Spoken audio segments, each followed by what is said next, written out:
Aku udah coba pelit, aku udah coba Medit. medit, aku udah coba diemin, aku udah coba kumpulin, aku udah coba nabung, aku udah coba tidak belanja.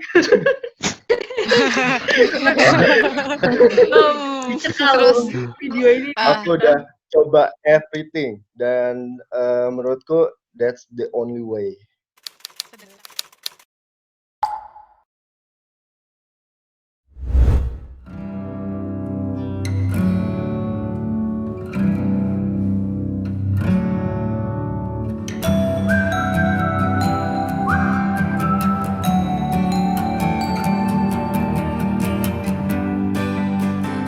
Kalau dari aku sih waktu momen aku jualan baju kan, itu waktu awal banget aku jualan baju, itu pun aku jualan baju kan karena dapat itu kan, temenku merit, kakaknya lempar bunga, terus aku dapat hadiah Dan bunga ya. dapetnya iPod. Terus aku jualin akhirnya bisa buat modal jualan baju. Di momen itu kurang lebih profitnya itu sekitaran 30.000 per bulan.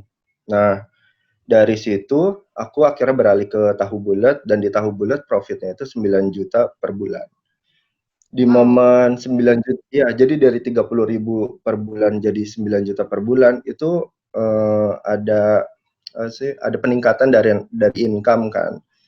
Tapi peningkatan dari attitude tuh nggak ada, jadi belum terbiasa gitu. Mungkin norak atau sombong atau apa gitu, aku nggak ngerti karena kan nggak kerasa.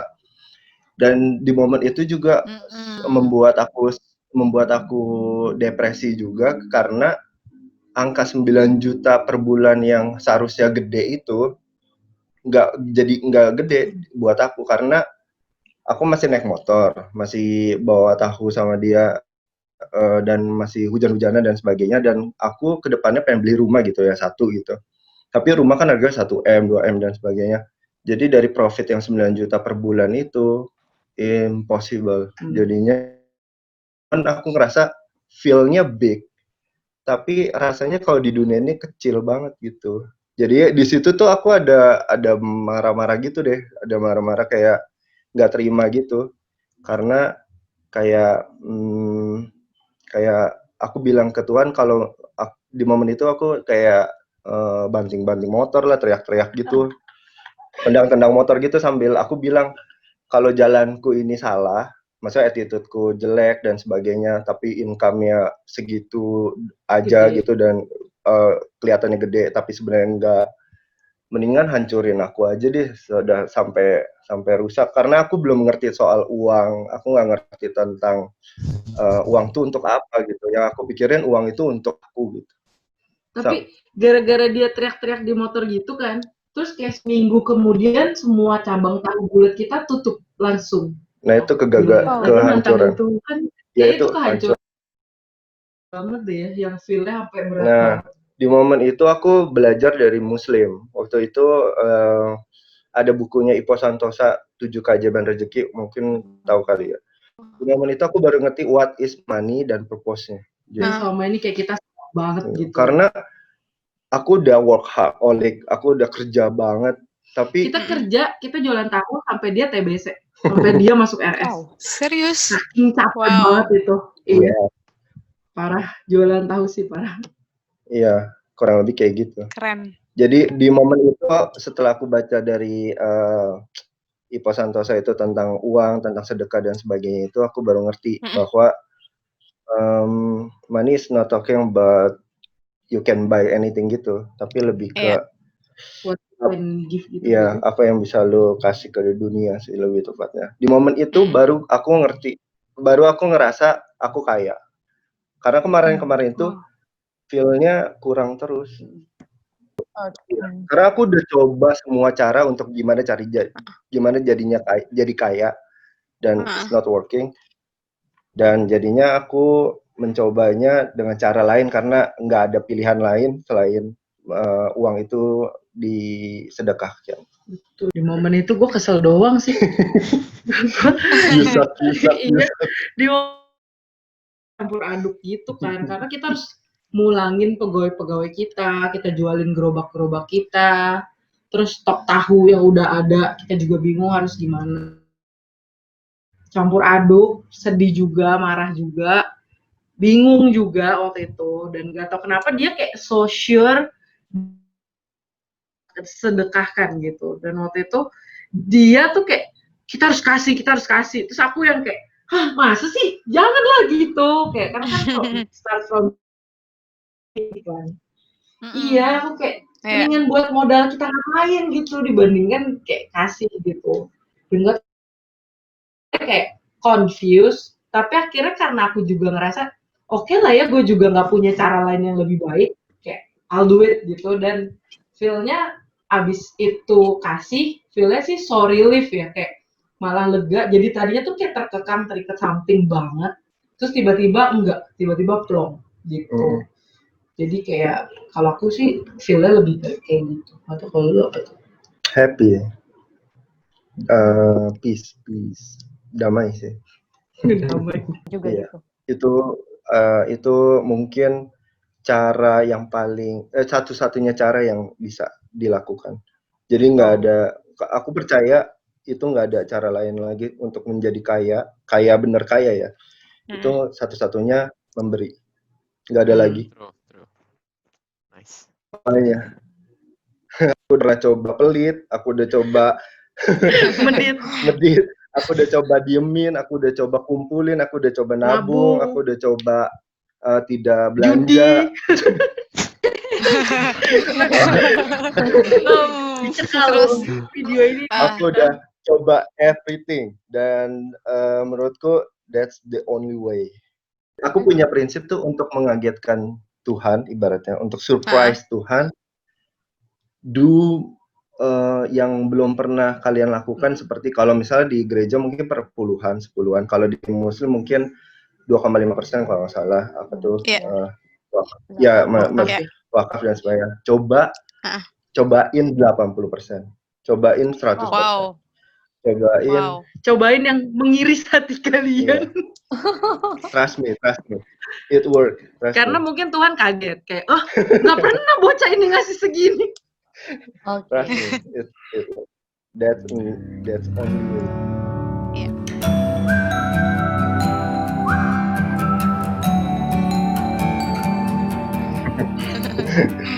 Kalau dari aku sih semua step itu sebenarnya ada, bisa dicari di Google atau di YouTube, dan apapun yang dipilih sebenarnya everything bakalan baik-baik aja. Tapi saran kalau dari aku untuk yang baru mau mulai itu be patient. Jadi sabar aja. Pokoknya lakukan yang kalian lakukan aja. Kamu misalnya menurutku bikin blog, ya udah bikin aja. Kalau everybody udah sukses, terus kalian sabar aja udah. Pokoknya dan jangan terlalu self esteem gitu loh, jangan terlalu nge-push diri kalian tuh bisa jadi A, B gitu-gitu dan sebagainya. It's okay kalau misalnya kalian nanti in the end cuma punya 100 miliar, 10 miliar, it's okay, everything gonna be. Setiap orang ada karena kalau misalnya semua orang harus jadi Mark Zuckerberg dan sebagainya, nggak semuanya bisa juga jadi Mark Zuckerberg. Jadi bahagialah, be happy lah. Enjoy your life lah. Be patient and be happy ya Kak. Iya. Jangan terlalu ini, wah gila itu umur 21 udah sukses, aku udah umur 23 harus sukses juga nih gitu. It's okay.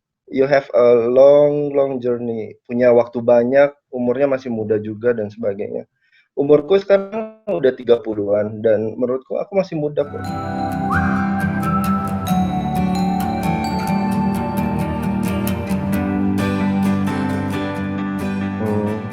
Kalau dari aku saat ini tuh masih di dalam pembesaran sumber daya manusianya sih. Jadi aku pengen ngebangun sebuah sistem yang bagus, rapi gitu. Misal di dalam satu gedung itu bisa menampung 50 orang pegawai gitu. Terus nanti di sana ada manajer, ada itu dan sebagainya. Dan aku pengen duplikatin terus gitu. Pokoknya tenaga kerja, aku pengen punya lapangan kerja gitu yang banyak banget gitu.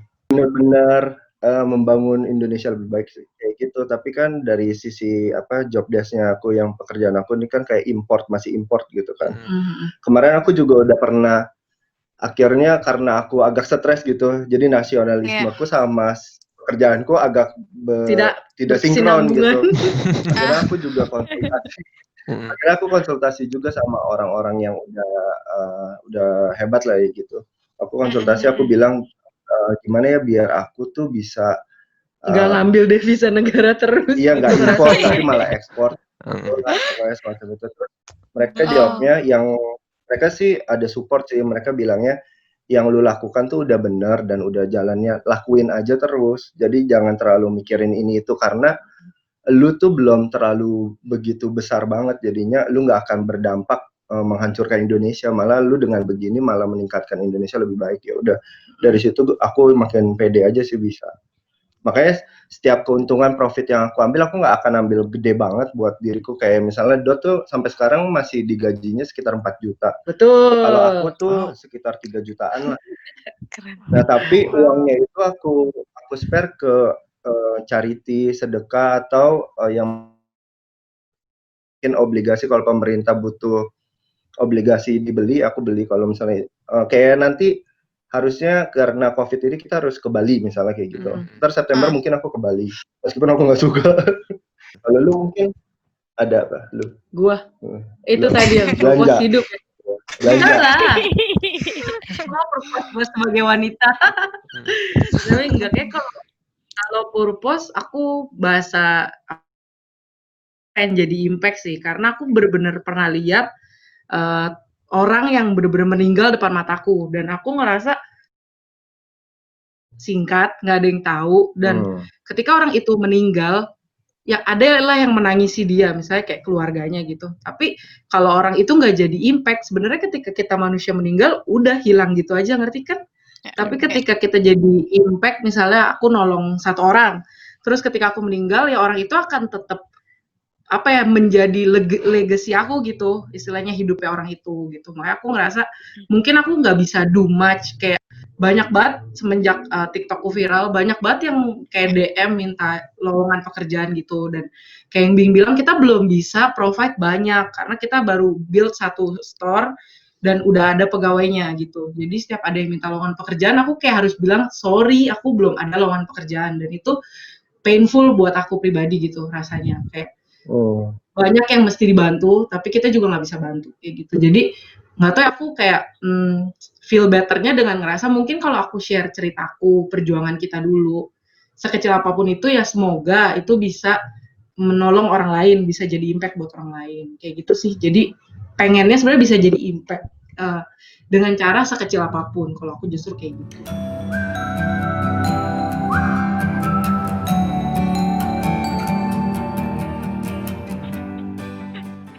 Gimana ya kita ya? Kita berantem aja sih ya. Kita keras banget, kita sama-sama keras soalnya kan. Oh, tapi mungkin kalau dari sisi aku, karena aku cewek dan nggak tahu ya, aku dari dulu selalu ngerasa oke, sepinter-pinter apapun aku, terus misalnya sebesar-besar apapun ide aku, keinginan aku dan sebagainya, aku akan tetap ngasih keputusan akhir di tangan Bing. Mungkin yang menyelamatkan gitu kali ya. Jadi misalnya kita lagi debatin satu hal nih, mau A atau B, misalnya sesimpel itu, debat kan, dia mau A, misalnya aku mau B, so aku akan kemukakan semua yang aku pilih B tuh gini gitu, tapi in the end aku akan selalu bilang ke dia, tapi keputusan tetap di tangan lu gitu, walaupun nanti ketika B yang bener, aku akan tetap bilang, apa lu gitu, cuma kayak harus ada, mungkin harus ada pilih satu kepala dan respect kepala itu gitu, kalau menurut aku sih. Gak tau deh, kalau lu? Kalau gue sih, karena gue workaholic kali ya. Jadi sometimes kalau gue harus berpikir kayak oke, gue harus stop. Berarti jarang ingat ya. Enggak, oke, jadi gue kayak gue harus stop kerjaan, terus gue harus mikir kalau umur gue nggak panjang, gue harus jadinya gue harus coba senengin dia lah gitu. Jadi gue bawa ke mana, ke ini, gitu-gitulah. Di momen itu semoga itu jadi jadi waktu yang pas untuk kita bilang bukan relationship bisnis tapi relationship couple. Tapi itu jarang terjadi, jadi ya gitu. Itu jarang sih.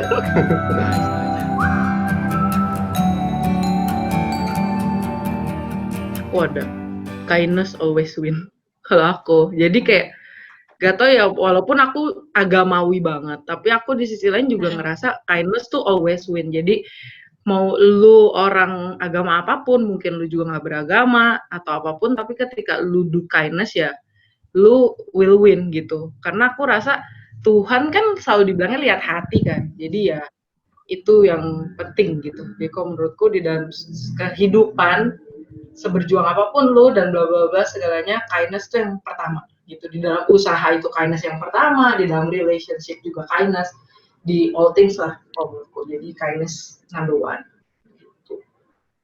Lu nyontek dulu dia. Pokoknya ada di Kolose ya, itu ada di Bible tuh, dia bilangnya apa? Yang mana? Kolose banyak, Bilangnya lakukan semua hal untuk Tuhan bukan untuk manusia. Pokoknya kurang lebih kayak gitu. In the end, misalnya mungkin aku pegawai, mungkin aku anak atau mungkin nanti masih untuk Tuhan gitu ya. Gitu. Kalau aku gitu. Itu itunya poin yang lainnya selain yang tadi.